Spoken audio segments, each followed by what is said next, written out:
और part number 4 से अब आप चलेंगे पार्ट नंबर 5 पर। ओके, और आज हमें पढ़ना है कुमार मित्तल के जो बुक है उसके आगे के न्यूमेरिकल। तो हम लोग पढ़ चुके थे पार्ट नंबर 4 तक में, हम लोग लगा चुके थे 30 न्यूमेरिकल लगा चुके थे। अब हम लोग यहाँ पर देखेंगे क्वेश्चन नंबर 31।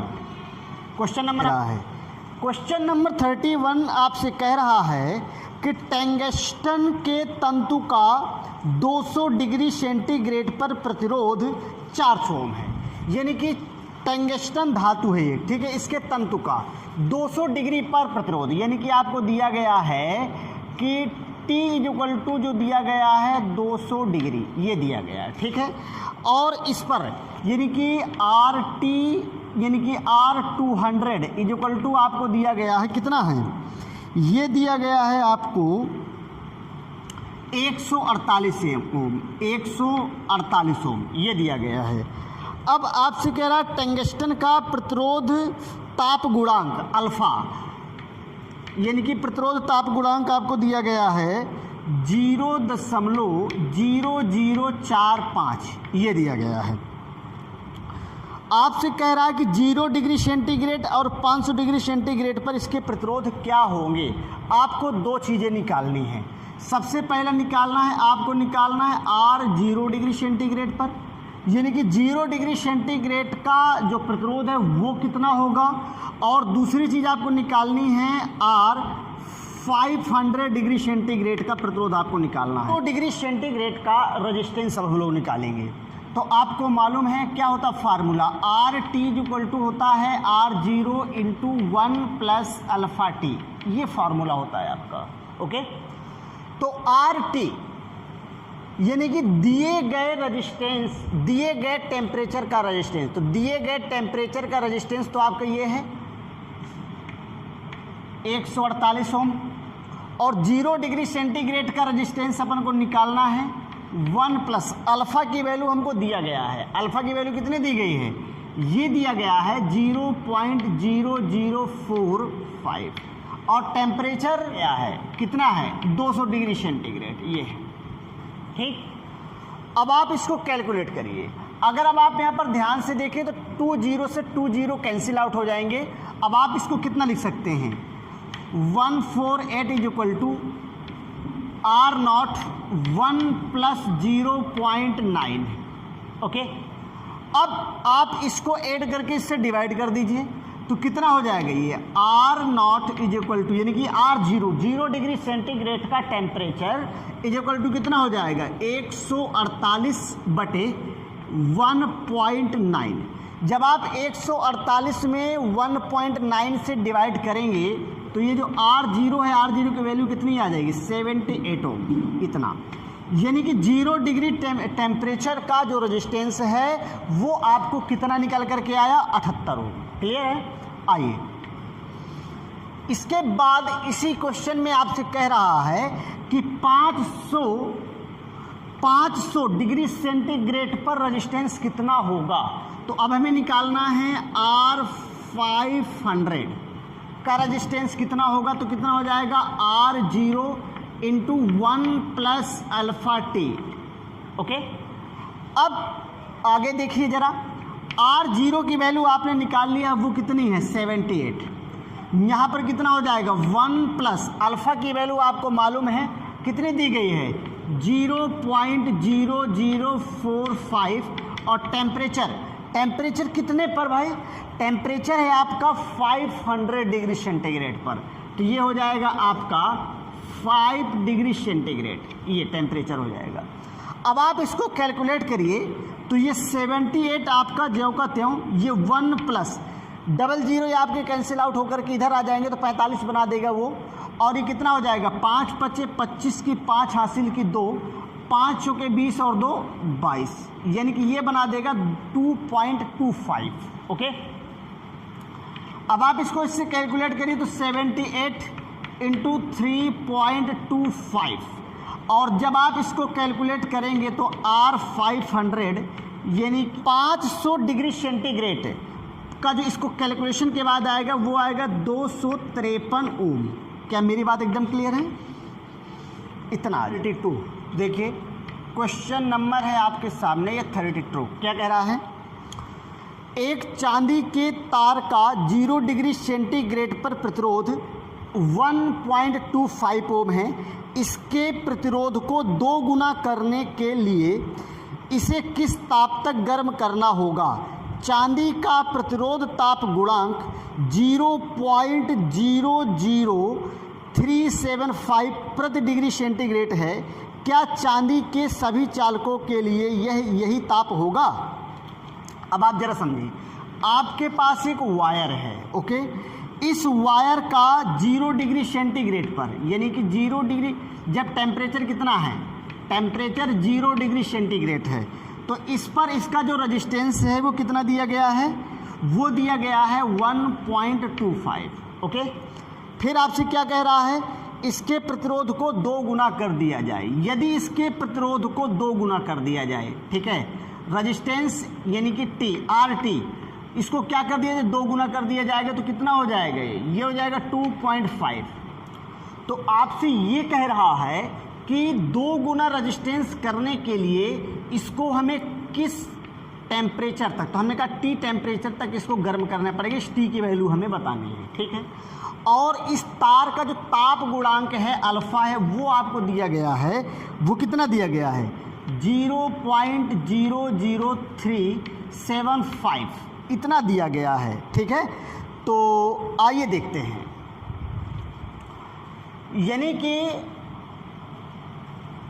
हमें निकालना है आर टी इक्वल टू क्या होता है? R0 into 1 plus alpha T. अगर ध्यान से देखें तो इसकी वैल्यू हमको दिया गया है 2.5 इक्वल टू, इसकी वैल्यू हमको दी गई है 1.25, 1 प्लस अल्फ़ा की वैल्यू दी गई है 0.00375 और टेम्परेचर हमको क्या करना है? निकालना है, ठीक। अब आप इसको इसमें भाग कर दीजिए तो यहाँ पर 2 आ जाएगा। 2 इक्वल टू कितना हो जाएगा? 1 प्लस कितना हो जाएगा? 1 प्लस कितना हो जाएगा भाई? 0.00375 ये टेम्परेचर। इसको घटा दीजिए इससे, तो T इक्वल टू कितना हो जाएगा? 1/0.00375 ये। तो टेम्परेचर कितना, जो टेम्परेचर आएगा कितना आएगा? 267 डिग्री सेंटीग्रेड। अगला क्वेश्चन है क्वेश्चन नंबर 33। क्या कह रहा है?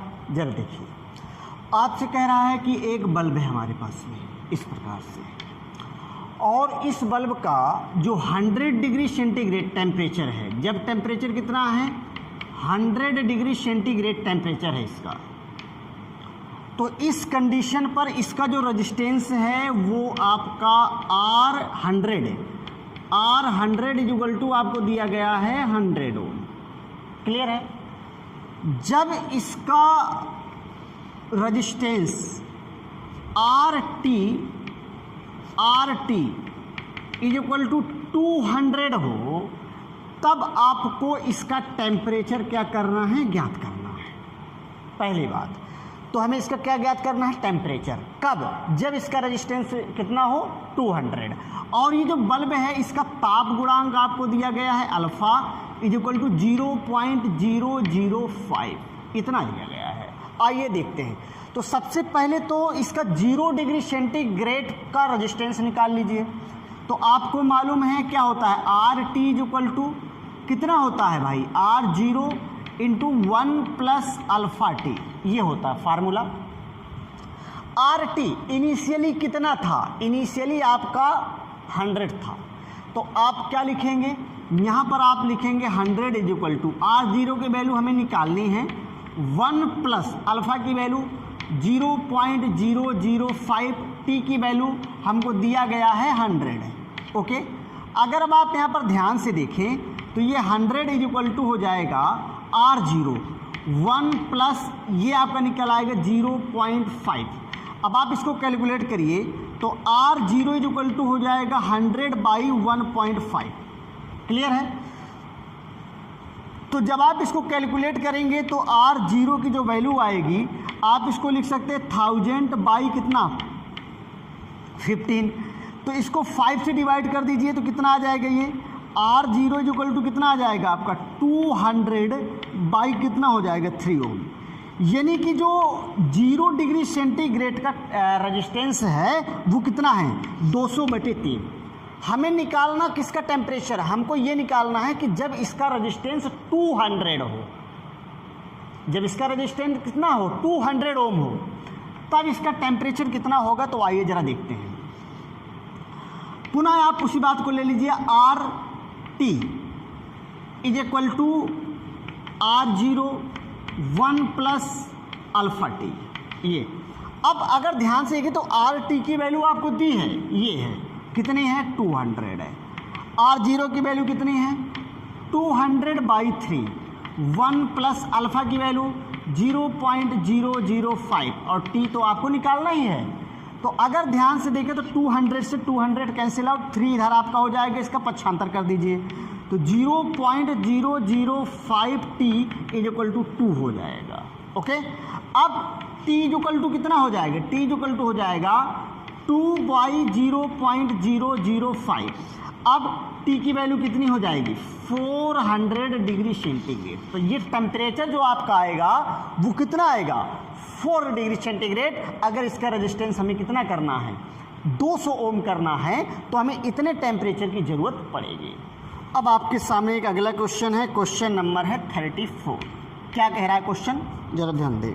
प्लेटिनम प्रतिरोध तापमापी, मान लीजिए प्लेटिनम प्रतिरोध तापमापी कुछ करके है, ठीक है, में लगी कुंडली का प्रतिरोध 0 डिग्री, तो इसका 0 डिग्री सेंटीग्रेड पर T इक्वल टू जब कितना है 0 डिग्री सेंटीग्रेड पर, तो 0 डिग्री सेंटीग्रेड पर इसका ताप है, इसका प्रतिरोध है कितना है R0 इक्वल टू कितना दिया गया है 3 ओम, और 100 डिग्री सेंटीग्रेड पर कितना है, ठीक है, R100 इक्वल टू कितना दिया गया है, ये दिया गया है 3.75 ओम, ये दिया गया है, ठीक।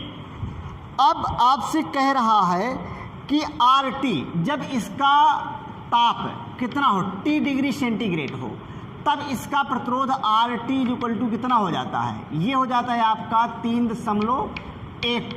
तो आपको इसकी वैल्यू ज्ञात करनी है, तो आपको जो अज्ञात ताप है वो निकालना है। तो अज्ञात ताप कितना हो जाएगा, आइए जरा ध्यान देते हैं। तो अज्ञात ताप आपको निकालना है, अज्ञात ताप।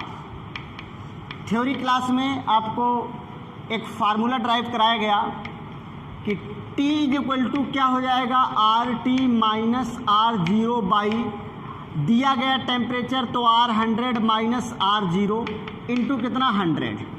क्लियर है। अगर अब आप ध्यान से देखें तो RT की वैल्यू आपको दिया गया है 3.15 माइनस इसकी वैल्यू आपको दिया गया है 3 बाई इसकी वैल्यू आपको दिया गया है 3.75 माइनस 3 इंटू कितना है 100 है। अगर ध्यान से देखें तो कितना हो जाएगा 0.15 बाई 0.75 इंटू 100 है। ओके, तो अगर ध्यान से देखें तो 15 बटे कितना हो जाएगा ये 75 अगुणे कितना हो जाएगा 100।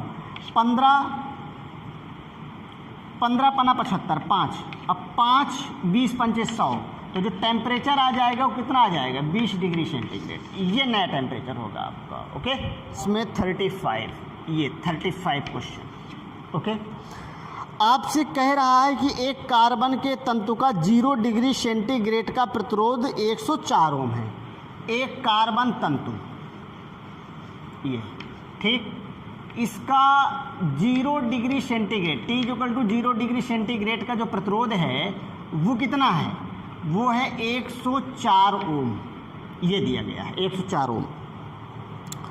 अब आपसे ये कह रहा है कि इसके श्रेणी क्रम में किस प्रतिरोध का लोहे का तंतु जोड़ा जाए। अब इसके श्रेणी क्रम में किस तंतु का लोहे का प्रतिरोध जोड़ा जाए।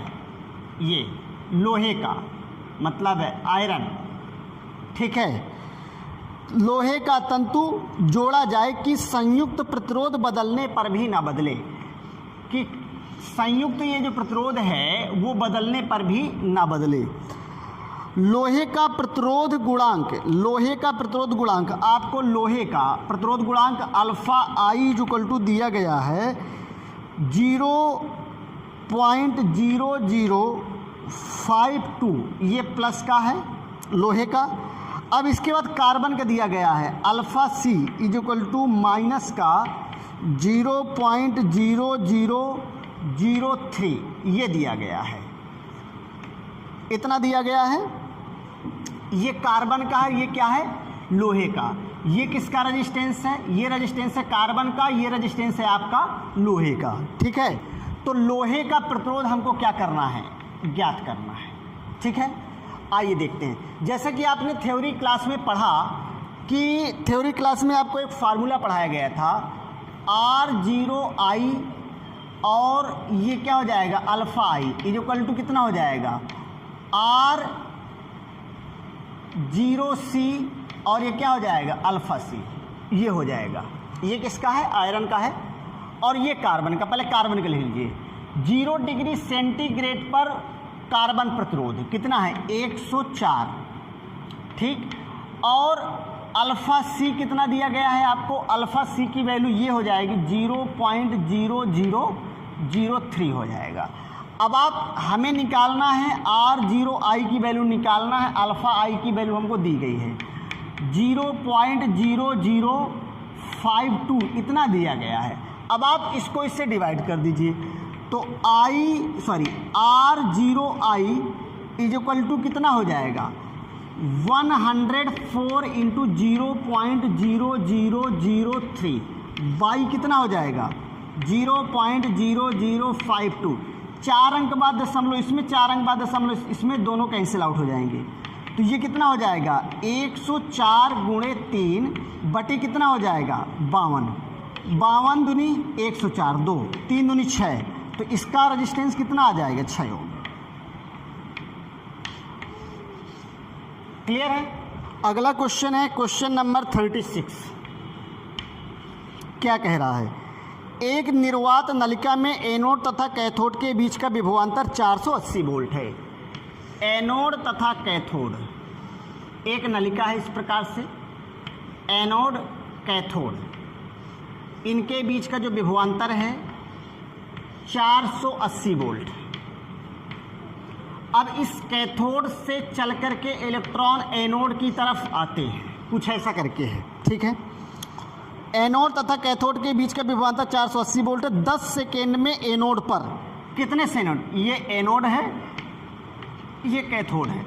10 सेकेंड में t बराबर है आपके पास में 10 सेकेंड है। 10 सेकेंड में एनोड पर 3 गुणे 10 की घाते 17 इलेक्ट्रॉन, n इक्वल टू 3 गुणे 10 की घाते 17 इलेक्ट्रॉन क्या हो जाते हैं, इकट्ठे हो जाते हैं। आपसे क्या क्या पूछ रहा है जरा गौर करिएगा। आपसे पूछ रहा है कि नलिका का प्रतिरोध क्या होगा, इस नलिका का प्रतिरोध क्या होगा, यानी कि यहाँ का आपको रेजिस्टेंस बताना है पहला, और दूसरा काम आपको क्या बताना है, एनोड पर ऊष्मा उत्पन्न होने की दर बतानी है, और एनोड पर आपको ऊष्मा उत्पन्न होने की दर H बतानी है। तो 2 चीज़ें बतानी है। तो सबसे पहले आप निकालिए R। क्या निकालेंगे R कैसे निकालेंगे जरा ध्यान दीजिए। यहाँ से इलेक्ट्रॉन चल करके यहाँ पर आ रहा है, यानी कि चार्ज क्या कर रहा है, मूव कर रहा है। और जब चार्ज मूव करता है तो उसके अपोजिट डायरेक्शन में कौन चलता है, करंट। इलेक्ट्रॉन इधर यूं गए तो इधर कौन चलेगा, करंट चलेगा। मेरी बात एकदम क्लियर है। तो अगर ध्यान से देखें तो इलेक्ट्रॉन लगातार इधर दौड़ेगा तो करंट इधर क्यों लगातार दौड़ेगा, ठीक है। तो आप सबसे पहले निकाल लीजिए करंट। तो करंट क्या हो जाएगा Q/T। अगर ध्यान से देखें तो ये आपका Ne हो जाएगा, Ne/T। यहाँ से आप I निकाल सकते हैं। N की वैल्यू कितनी है 3 इंटू 10 की पावर 17 इंटू 1.6 इंटू 10 की पावर माइनस का 19, बाई कितना है 10। ओके, इसे जब आप ऊपर ले जाएंगे तो कितना बन जाएगा 10 की घाते -20, 16 × 48, तो 4.8 गुणे 10 की घाते -3, ये क्या हो जाएगा एम्पियर। ये तो आपका करंट निकाल आया है, ठीक है। अब जब हमें करंट मिल गया है, पोटेंशियल हमको दिया गया है, रेजिस्टेंस निकाला जा सकता है V = IR से। V बराबर आई आर, तो R इज इक्वल टू कितना हो जाएगा, R इज इक्वल टू हो जाएगा V by I, V by I. तो V बाई आई से V की वैल्यू हमको दिया गया है 480, यहाँ पे I का मान दिया है 4.8 गुणे 10 की घाते -3। तो अगर ध्यान से देखें तो R इज इक्वल टू कितना हो जाएगा, इसे आप ऊपर ले जाइए तो 10 की घाते 5 बना लेगा, 4.8 4.8, तो इसे लिख सकते हैं 1 गुणे 10 की घाते 5, या इसी को लिखा जा सकता है R is equal to 100 kilo ohm. ये हो जाएगा आपका 100 किलो ओम, यानी कि किलो का मतलब 10 की घाते 3, तो 100 गुणे 10 की घाते 3, एक ही बात है। हमें यहाँ पर क्या निकल गया, हमें आपको यहाँ पर जो हमें मिल गया है वो मिल गया रेजिस्टेंस। क्या मिल गया, रेजिस्टेंस। अब हमें बताना है ऊष्मा उत्पन्न होने की दर बतानी है, यानी कि हीट बतानी है, H इज इक्वल टू क्या हो जाएगा, तो V² अपान R इंटू टी से हम लोग क्या निकाल सकते हैं, हीट निकाल सकते हैं। तो H is equal to V की वैल्यू कितनी है 480, 480 गुणे 480 बटे रजिस्टेंस कितना है, रजिस्टेंस है हमारे पास में 5, और T कितना है हमारे पास में 10। तो 1 0 से 1 0 ये कैंसिल, 1 0 से 1 0, 1 0 से 1 0 कैंसिल आउट हो जाएगा। तो हीट जो हमें निकल करके आएगी वो कितनी हो जाएगी, ये निकल करके आ जाएगा 23 जूल प्रति सेकंड। अगला क्वेश्चन है क्वेश्चन नंबर 37। क्या कह रहा है देखिए, एक बिजली की प्रेस का प्रतिरोध 44 ओम है। बिजली की प्रेस का प्रतिरोध ये कितना है, R इज इक्वल टू 44 ओम। आपसे कह रहा है धारा का मान 5 एम्पियर है, धारा का मान 5 एम्पियर है, I is equal to 5 ampere दिया गया है। ओके, आपसे पूछ रहा है कि इसमें प्रेस का सामर्थ्य बताना है, तो सामर्थ्य बताना है यानी कि P बतानी है, I² इंटू R। ओके, आपको थ्योरी क्लास में इसका डेरिवेशन कराया गया था। I की वैल्यू कितनी है 5 का स्क्वायर इंटू R कितना है 400, कितना हो जाएगा 25 इंटू कितना, सॉरी ये 44 है, 44 बराबर कितना हो जाएगा 1100 वाट। This prove that. बहुत आसान क्वेश्चन है, कोई खास नहीं।